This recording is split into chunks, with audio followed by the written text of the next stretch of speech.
Good morning. Welcome back into the shop. And today's Tuesday, which means this is gonna get aired on Wednesday, which means it's a Tech Talk Tuesday that's gonna get aired on Wednesday, and yes, it will get aired on Wednesday. He's back in the shop. Hang tight. We're back. I don't exactly remember where we were, but hey, yes, Sunday we were up in Lake Davis. We were doing some recon. Check out some of my thoughts here. Portola, California. If you know what Portola is or where Portola is, you know why I'm here. But if you don't, Portola is a little town out in the mountains north of Truckee, Lake Tahoe. Very small town that happens to be hosting this year's Lost and Found gravel race. We out here in the mountains, a very odd May 26th, weather-wise, riding bikes. And I didn't film any of the drive up, but the drive up was straight out of January. Snow, chain control, all of the above. It was crazy. You wouldn't know it by looking around, but where we're going, there is snow up top. Get ready for next weekend. The best thing to do is to be prepared. So don't worry, I'm gonna come back with plenty of intel. Y'all can ask a bunch.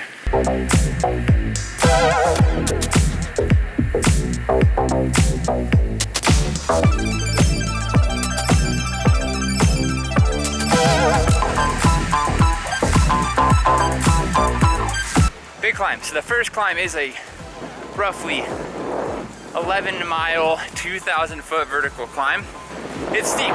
We descend back down the old first climb up to Smith Peak. So when we did the old course and we went up from the start, we descend that road back onto the lake level now, heading north. Traction is good.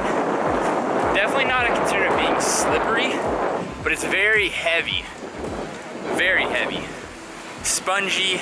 We are both riding. Currently, we're on a run what you brung tire program for today because we didn't know what we were working with. We're both riding Sawtooth 38s.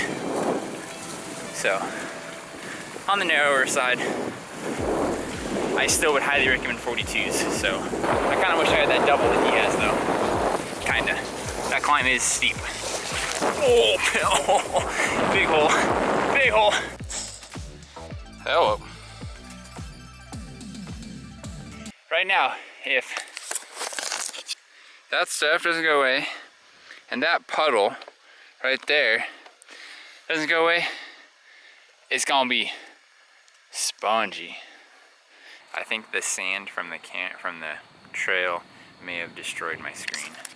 These cameras have gotten so worked over the years, but we are officially back in. We did the first 31 miles of the course. Then we rerouted off to Lake Davis Road, straight down the hill from here.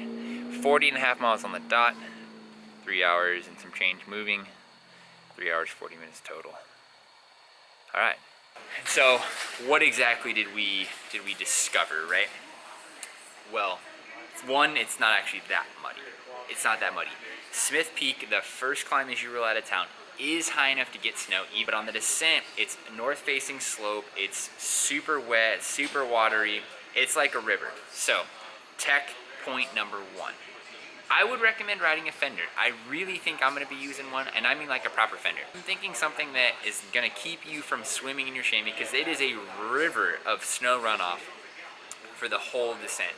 And so, keep you from swimming in that chamois after mile 20, and then if you're doing the 30 to 60 or the 100, you have a somewhat dry rear end for the rest of the event. Tech Talk point 2 is that much water, that much kind of pumicey, loamy, gravelly dirt riding through that is gonna smoke your brake pads, okay?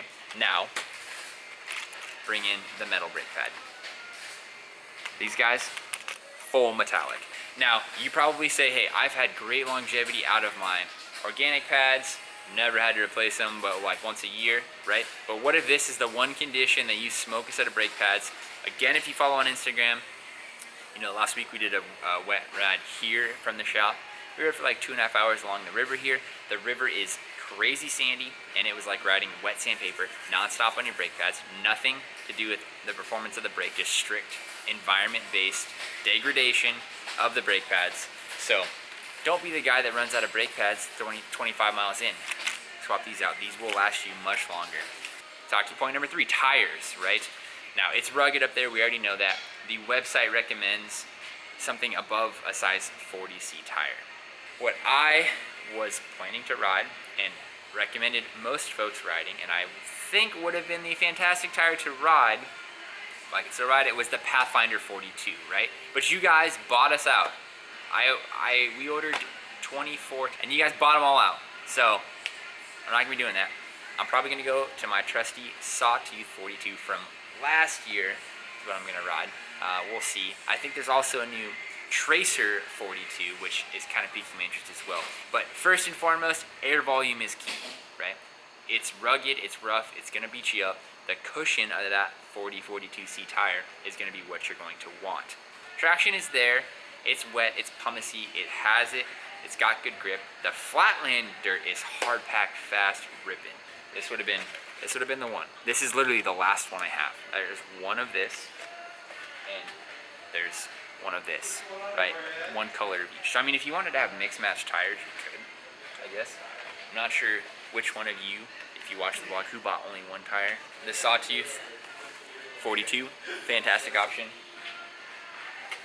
And the Tracer 42, fantastic options. I think I'm gonna go this way. I think. Talking point number 3, gear. Number 4, talking point number 4 is gearing. I rode 1x system, 44 tooth ring, 42 tooth rear cog, easiest ratio, the same setup I ran last year. Trent, who was riding, had a double setup with a 32-32 chainring, that 1-to-1 ratio. I think that's gonna be the go-to. So I'm gonna downsize to a 42 tooth chainring, because that climb, and most of the climbs that we rode 3, is that the dirt is riding like on Velcro. And it's got some sponge, it's got some heaviness to it, and I find myself working a little too hard for what I wanted to be doing at that early in the race, right? So on that first climb, right out of town from mile 4 to mile 11, I did not want to be working that hard. So I'm gonna downsize. It's very heavy. It's not muddy, right? The mud is not, it's actually not even mud at all, it's just water.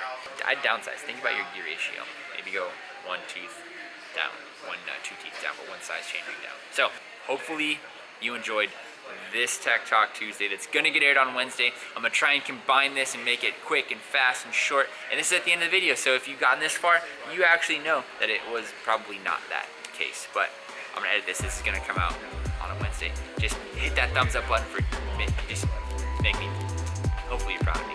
Got a video out on time. It's been a little while, but we'll see you this weekend. Lost and found. Let's go. More tech to come. There's a lot happening. Got it all out. See you guys soon. Over now. Peace.